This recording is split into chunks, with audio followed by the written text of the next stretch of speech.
time for GMA3. King Charles and Queen Camilla on a whirlwind trip to New York. Yes, please. The king putting a spotlight on Lionel Richie.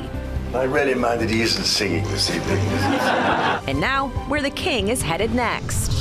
Uber and Expedia teaming up to make booking your summer vacation easier and cheaper. We have exclusive details from the CEO on how it works, as Uber hopes to become a one-stop shop for travel. And it's finally almost time to hit the runway. Am I having a hallucination? After Meryl Streep threw down the gauntlet. I'd like to see Travis Kelce do that. How the Super Bowl champ is responding. Oh, what? Plus, the new star of The Devil Wears Prada 2, BJ Novak, is here. It's time for GMA3. Cannot wait for that one. Happy Thursday, everybody. I'm Elizabeth Schulze. And I'm Rhiannon Alley. We are here with Stephanie Ramos. We are so glad all of you are joining us on this Thursday. And a big congrats to Stephanie. Share your big news with the world. Yes, thank you. Yeah, my first podcast called Blood and Water is out. First episode out this past Tuesday. It's an amazing story about how a cold case murder was solved. So we'll chat about it in just a bit. Yeah, we got a lot of questions to ask about this podcast. Plus, Tori Johnson, who we're also excited about Jason's deals. As always, she has a lot of Mother's Day gift ideas, all the great prices, and we have a lot of moms looking forward to that one. Especially all on this couch. Exactly. Oh, yes. I've got my eye on those flowers over there. Absolutely. We're going to begin, though, with the major Supreme Court ruling on voting rights, weakening a key provision of a 60-year-old law from the civil rights era. The decision could impact the balance of power in Congress in future elections. Senior political correspondent Rachel Scott is at the court and has more. Rachel.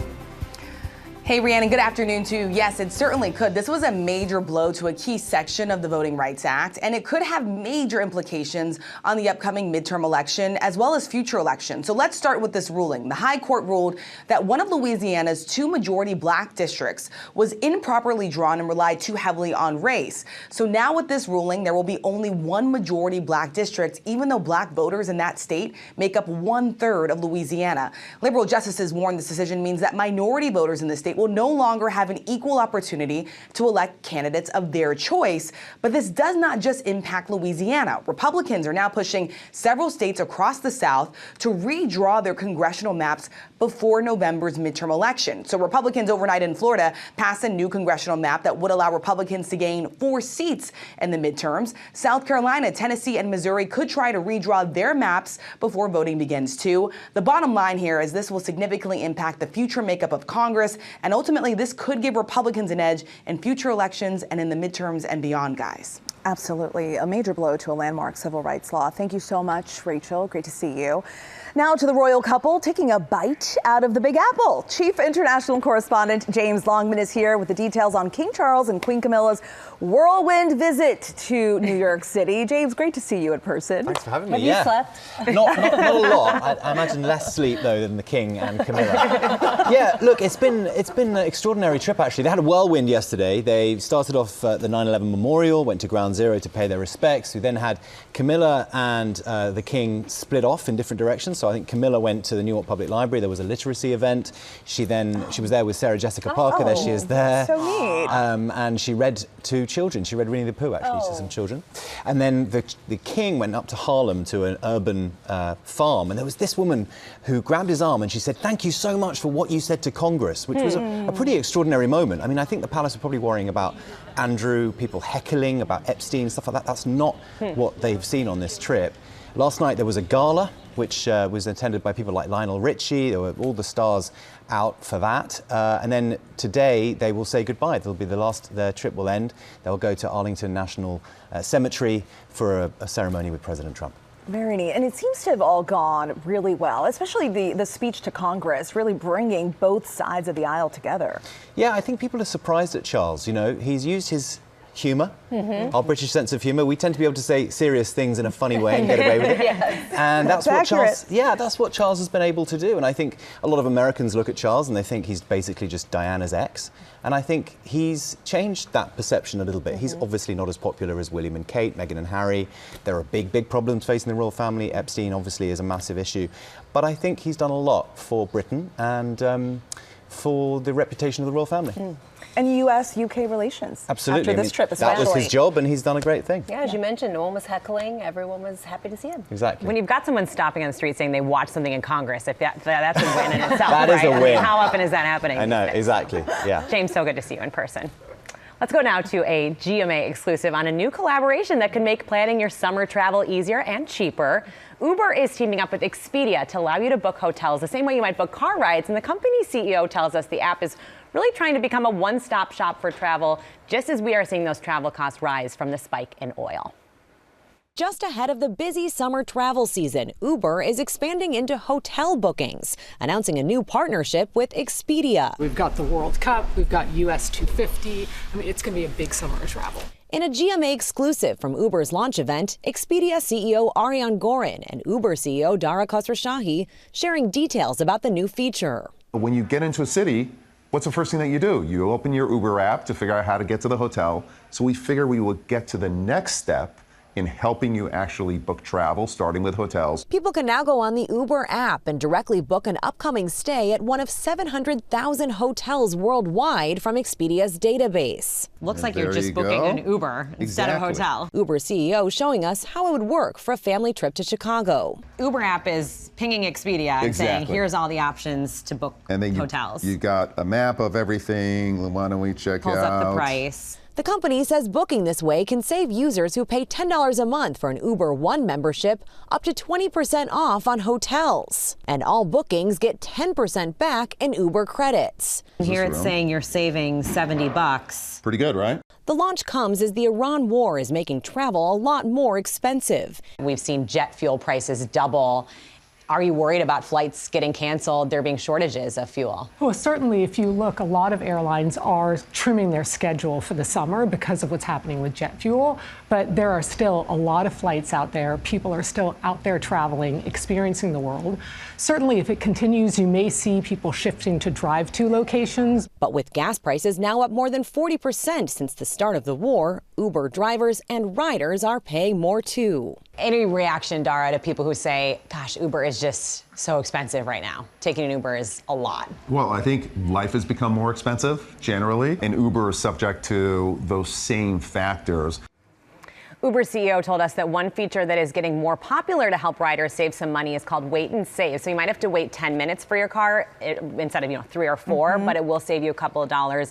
By the way, Uber also launching VRBO home rentals on the app later this year. So it's really trying to make it so that if you're booking travel, you get to the airport, you stay in the app, you kind of never leave it. That's the goal. One-stop shop. Exactly. Well, and then we'll have to see how much people use it. You can also do it in advance. It's not like you just do it when you I was going to land. say, you don't usually land and then try to find a hotel. You do that well in advance. Right, and they say just ahead of summer travel. So we'll be watching how many people use it. Yeah, great report. Thanks, guys. Thanks, Elizabeth. Coming up, we're talking about 2 superstar singers with 2 big announcements. We cannot wait for the scoop and pop news with Sophie Flay. That's next.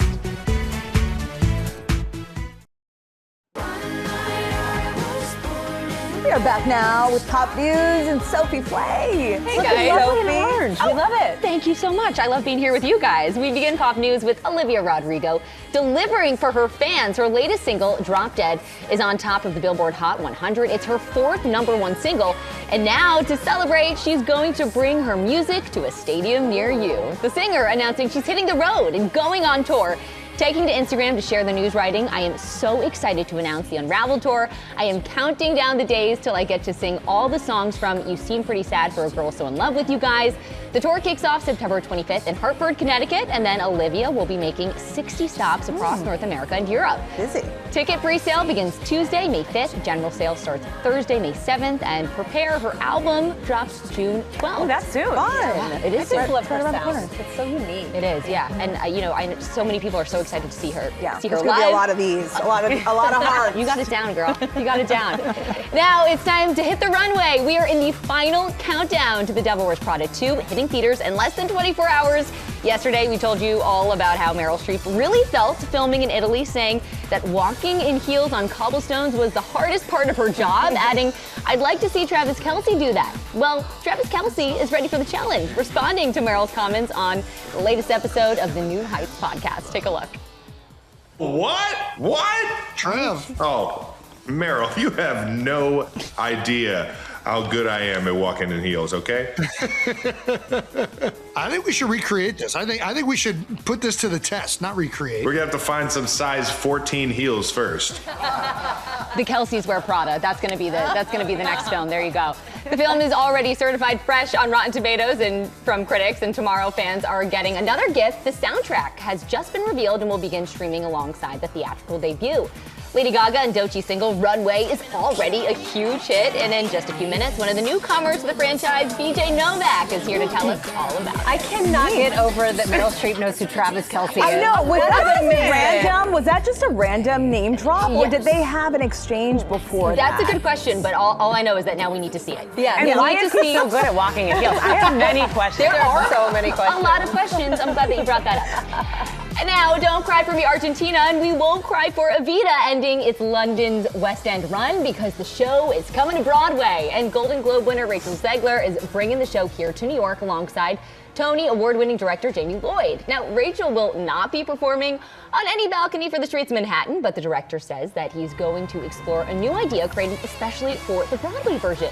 Evita will debut here in New York City in spring 2027. So excited to see that here. Oh, it's going to be beautiful. Yeah. Thank you so much, Sophie. Thanks, guys. Really great pop news. All right, coming up here on GMA3, BJ Novak is here going toe-to-toe with Meryl Streep in The Devil Wears Prada 2, and we will ask him what that was like. That's up next.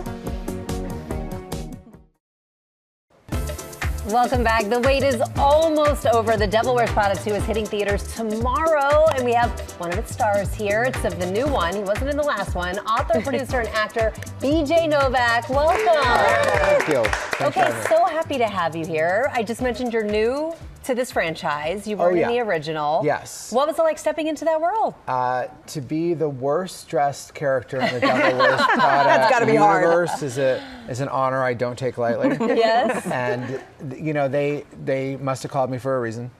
But to get to sort of walk into this world that is so famous and beloved, and I love it, and it's just such a great story, and it's a movie that everyone anticipated the sequel because the first one was good, not because it had a mythology we had to continue. So to get to walk into that, and especially to walk into that and cause a little trouble for them, it was really a comedic delight. So you didn't want to take any of the clothes you wore from the set? None of those fashion I liked choices? him. Look, I liked him. I think, a loud blue synthetic tracksuit vest combo, it was very comfortable. Yeah, you got to keep one as a souvenir. Yeah, I should have. least. We've got a clip. Let's take a Okay, look. great. Sorry it took me a while to stop by or call you back. We barely noticed. But now, I'm ready to get ducks in rows, kick some concepts around with you, check boxes. Lunch? Now? Bad time? You slammed? No, not at all. I'll just get someone to make a reservation. Oh, cafeteria's fine. I have a couple calls that I should return anyway. I will see you there in 10. You just did that to Meryl Streep. I hadn't watched that carefully. In the moment, it felt like the right thing to do. But that was the important thing in the movie is Meryl Streep is such beyond one of the greatest of all time. And then she's playing this character who's so high status. And so my job was really to forget all of that and play someone who doesn't have any reverence for that and just leave that at home. But there was one scene where I was next to her all day joking around, and it felt like it was, my best friend for years, and in the moment, and then they say, "That's a wrap, everyone," and she goes and waves goodbye to all the extras, and standing ovation to everyone. I'm like, oh, right. Oh my gosh. Right, it's Meryl Streep.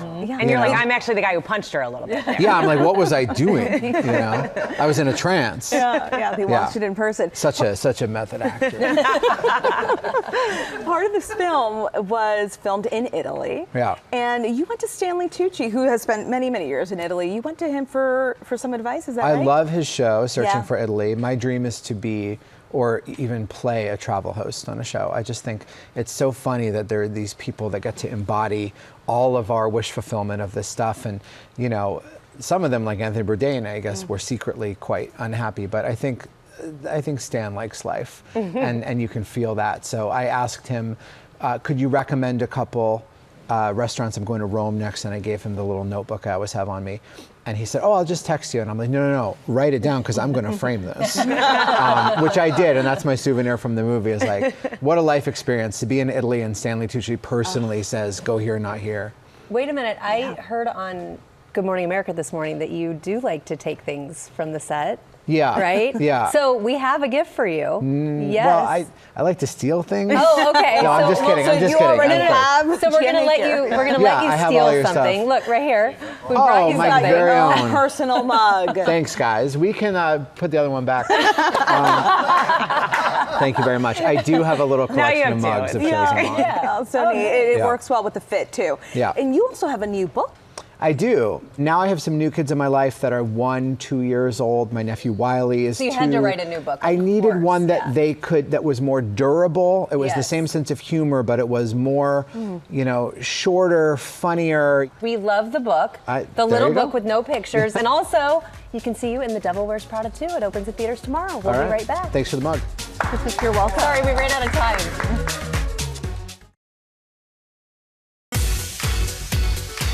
Welcome back to GMA3. Tomorrow on GMA, runway fashion straight from The Devil Wears Prada 2. We'll show you how to get Miranda and Andy's looks for less. Love that. Right, yes. And Angela Bassett will bring us even more fashion. She'll tell us how she's getting ready for Monday's Met Gala, plus how things are getting hotter than ever on 911 as we get closer to the season finale. And we're going to Big Sky Country for 50 states in 50 weeks. Yes, of course, Montana.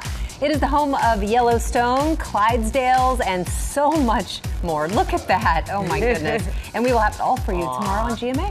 Very fun. And now we are off to Deals and Steals with the one and only Tori Johnson, who has great gift ideas for moms in your life. Mother's Day is right around the corner. Exactly. Okay, so I'm going to give each of you one of these, and then I'm going to explain it to you. Okay. So this is from Dr. Whitney Bowe Beauty. If you've got anyone in your life who cares about great skin, this, and it could be you, could just be you. Which who Treat doesn't? yourself, right?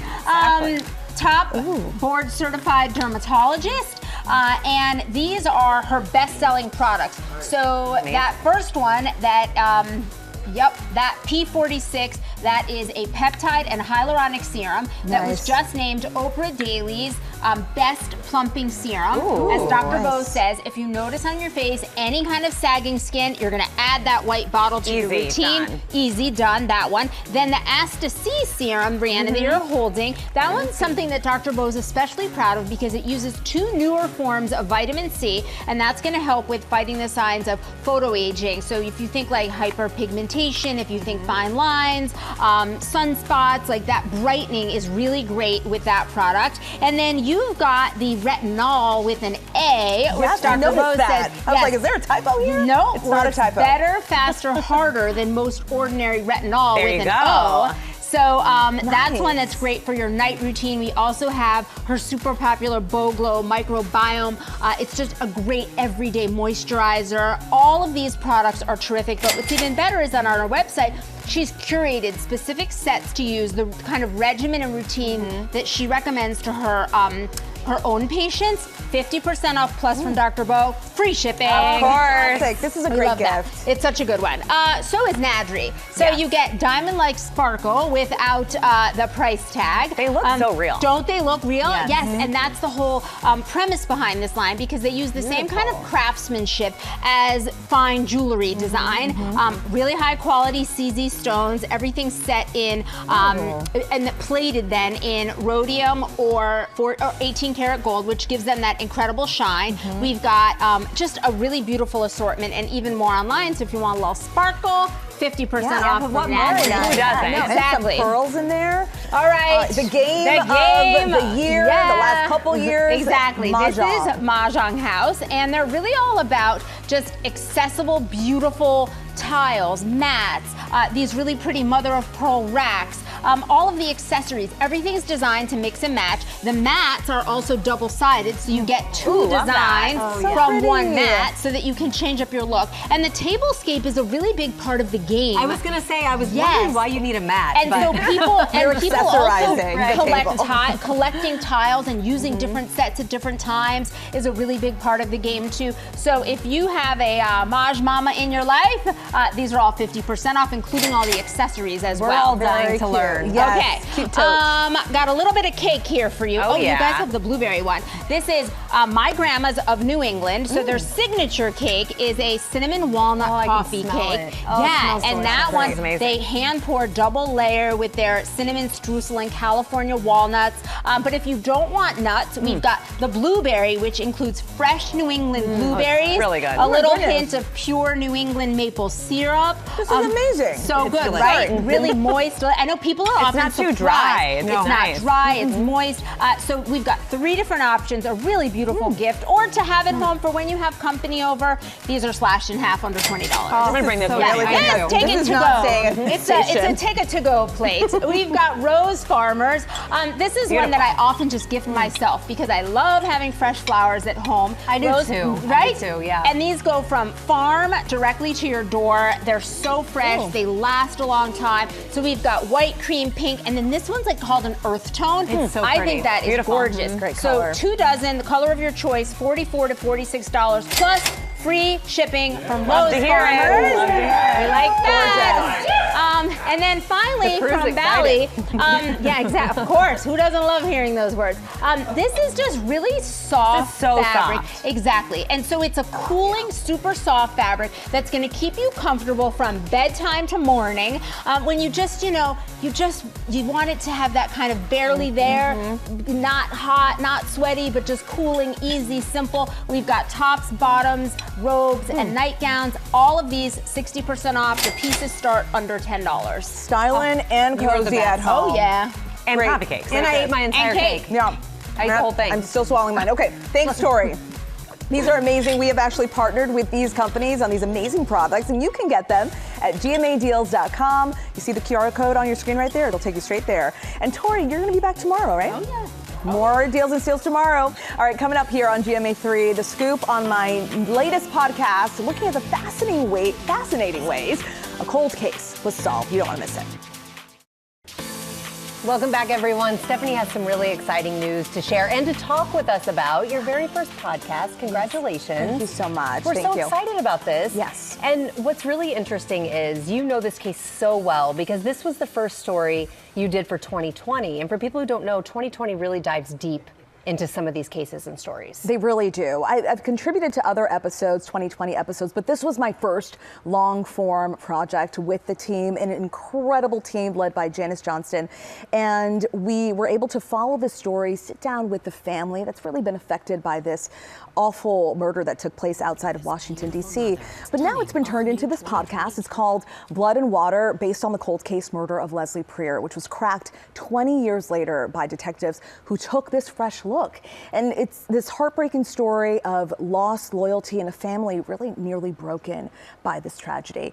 I spoke with family and friends of the victim, including Leslie Prieur's daughter, Lauren, who I remember her telling me that she was so close to just giving up and just realizing that she would never know who killed her mother. When she was in her early 20s, she spent her adult life not knowing. Wow. And then she got a call from these 2 cold case detectives that said, we're going to figure this out. We're going to figure out who did this to your mother more than 20 years later. I mean, 20 years is so remarkable. What was it for these detectives? I mean, you don't have to give everything away. We want to listen, but what made them be able to crack it? Yeah, well, so much has changed over the last 20 years, especially when it comes to forensic technology, genetic genealogy, which is what these cold case detectives used in order to reveal the killer. That it was stunning. It was a stunning part of this investigation for the family. It was someone who was really close. But this was technology that they did not have back in 2001. So this is why it took so many years. But during that time, the prime suspect was Leslie Prieur's husband. Wow. And oftentimes we see this, right, where suspicion falls on the husband.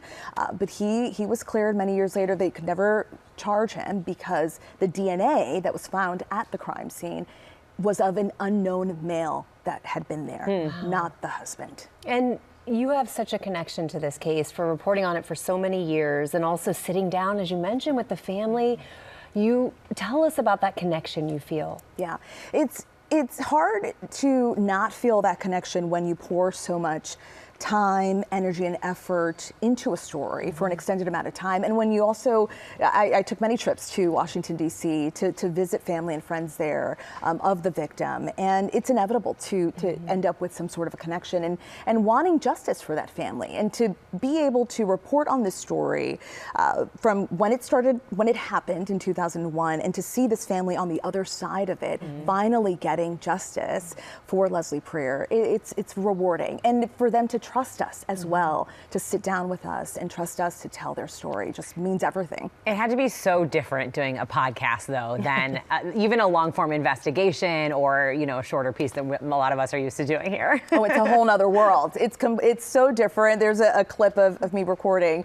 We had a number of table reads. The ABC audio team is fantastic. They really are. Yeah. They were so helpful in guiding me through. You know, it's different than television. And you also have to build that intrigue in the writing and tell the story to keep that listener involved. It's different than visual storytelling. But it was just a wonderful experience to be able to tell this story in this format. And I heard that someone in your household is actually very excited about the podcast. Yes. So my husband is an avid podcast listener. He has listened to so many podcasts. Oh, there he is. So for weeks and weeks, he would ask me, "When is your podcast coming out? When is your podcast coming out?" I'm like, "I think it's like the end of April," which was just this past Tuesday.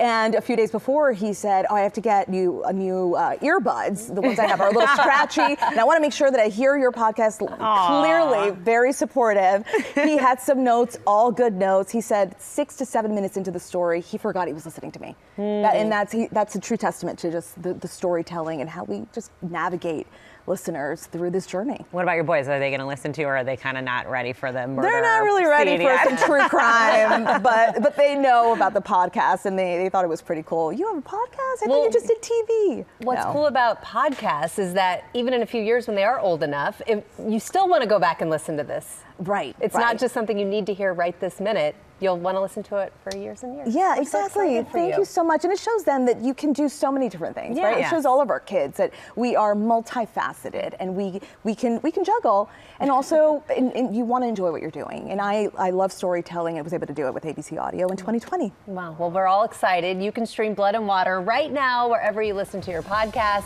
And coming up, what it was like to be the new assistants in The Devil Wears Prada 2.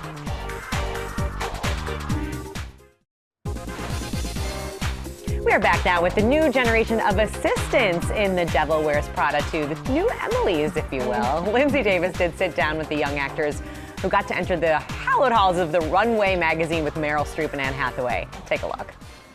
You all are now in your late 20s, early 30s. You were kids when the first movie came out, babies even. Do you remember seeing Devil Wears Prada for the first time? I don't remember it coming out, but I remember it existing. So I just feel like it was always in the cultural zeitgeist growing up. I don't remember the very first time, but I remember distinctly watching it when I was like 11 and being like, which is I think the year it came out, and being like, whoa, this is a moment. Like the music and the shots and the movement and the way that I just was like obsessed with it. The montages. Yeah. Ugh, And so seeing what a cultural phenomenon it was as children, what's it like to then become a part of this iconic movie? I feel like there was an energy on set. All of us and everyone that were in like the conference rooms and stuff, like we were all just like, this is crazy. Right? This is crazy. It was an No one was acknowledgement. pretending this was cool. Yeah. Like, Yeah. everyone was like, you're freaking out. Yeah, Right? yeah. It's such an intentional sequel, I feel like, because they Yes. waited so long to do another one that each piece of the puzzle feels intentional. And therefore, you kind of have to bypass your own imposter syndrome about your own role in it. There were so many one-liners from the first one. Any that you all remember that have stuck with you? I feel like mine has got to be A Million Girls Would Kill for this job. Yes. That was the Which I don't want to spoil too much, but A Million Girls Would Kill for this job. Heard that. that might come up in the sequel. Who knows what happens, but that was definitely my favorite. That was my favorite line of the first one because I felt like it even before really understanding like how to write a movie and what movies are at that age, I just felt like, oh, that's the whole point. That's why we're here. Is like a million girls would kill for this job. It's what creates all the tension. It's the vehicle. It's the engine. Like, it just made so much sense to me. I thought it was brilliant writing. What was it like on the first day on set when you see Meryl Streep come out as Miranda Priestley? You can't really describe it because you want to be professional, obviously, but then you're just so excited at the same time. So you're just battling not being weird. But not be weird challenge. Right. Yeah, be cool, be cool. People like part the seas when she walks through, but then she's just Meryl. She's just walking in. It's funny the Miranda of it all though, because I don't know about y'all, but I was like, remembering Miranda from the original, every time she walked into a room, I was like, oh, that's how Miranda dresses now. And that's like how Miranda, like, I just kept thinking like, oh my God, that's what people are gonna see of like present day Miranda. That's so crazy. And then of course there's the Meryl Streep of it all. And you're like, that's Meryl Streep. That's literally That's Meryl crazy. Streep. Hey girl, right that's there. crazy. And of course, you've already been part of 2 major franchises with Sex Education and Bridgerton. How would you say that those roles helped prepare you for the magnitude of this set? It's experience, right? Like the more you work the muscle and work on these big sets, it just you get work experience and you get to know yourself more and develop a confidence. I say all this, I was so nervous on this show. It didn't show at all. Yeah. No, of course. It didn't show. Because Yeah. that's our job. Right. But like. And Amari is cool, collected. Exactly. So, yeah, I think we all had to just like have confidence in ourselves to do something like this and have fun with it. And Helen, give us a sense of how it's different to act on stage versus on screen with Maybe Happy Ending, which congratulations Thank you on so the much. Best Thank Musical you. of 2025 from the Tony Awards. But is it a stark difference? There's parts of it that are super similar, and the storytelling is all, the nuts and bolts of it are the same, but it's much more of a endurance battle and kind of a marathon for theater. Well, I kind of got an interesting experience doing the movie and then walking to my dressing room at the end of the night to do my Broadway show at the end of the day. Yeah, I remember sometimes you were filming one day and you were like, oh yeah, I'm on double duty. And you were like, I rap and then I go on stage today, and I was like, oh my God, you're so cool. Sorry, I have to go do Broadway. Sorry, I love you. It was so much fun, and I feel like actually the theater of it all really helped me. I think that we can see the parallels in real life, that people talk about your generation as being different, right? As wanting work-life balance and valuing kindness more than power.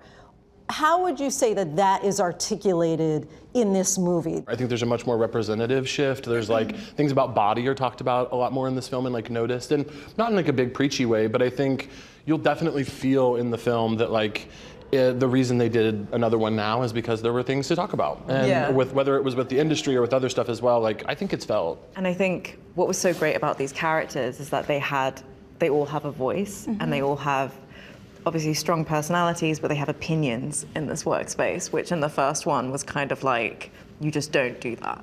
Oh, was it worth it? No. So we have to talk about the fashion and the outfits, the wardrobe changes.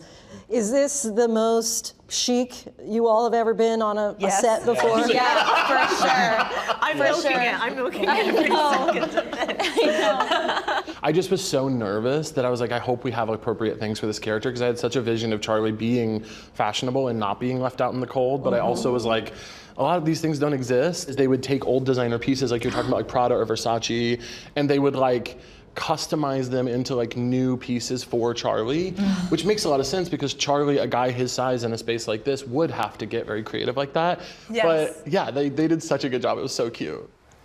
So cute. They're so cute. Yes. Yeah. Love that next generation of assistants. Yeah. Right? Yeah, absolutely. Still looking forward to this movie. In case we didn't know, The Devil Wears Prada 2 is in theaters tomorrow. Tomorrow's the day. Very excited about it. We'll be right back.